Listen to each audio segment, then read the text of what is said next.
আসসালামু আলাইকুম বন্ধুরা, সকালবেলা উঠেই দেখি কাঁঠাল পড়ে আছে। এই গাছের কাঁঠাল, আমার একটা বোনের গাছ আছে, সেই গাছের কাঁঠাল শুধু পড়ে পড়ে থাকে। আর দেখেন পড়ে আছে, আরেকটা পড়ে আছে।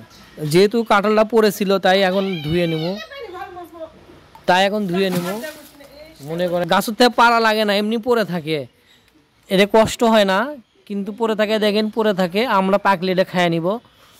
এই গাছের কাঁঠালগুলো পড়ে পড়ে যায়, বুঝি না আসলে কারণটা কি, ঘটনাটা কি।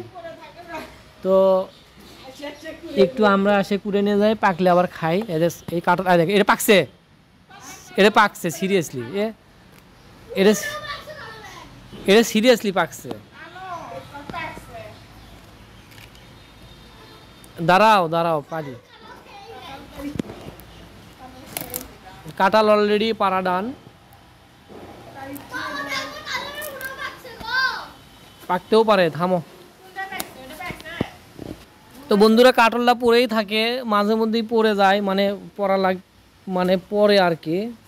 তো এটা একটু ধুয়ে নেওয়া লাগবে, কিন্তু ধুয়ে নিই ময়লা টয়লা থাকে না, পড়া কাঁঠাল আর কি করবি।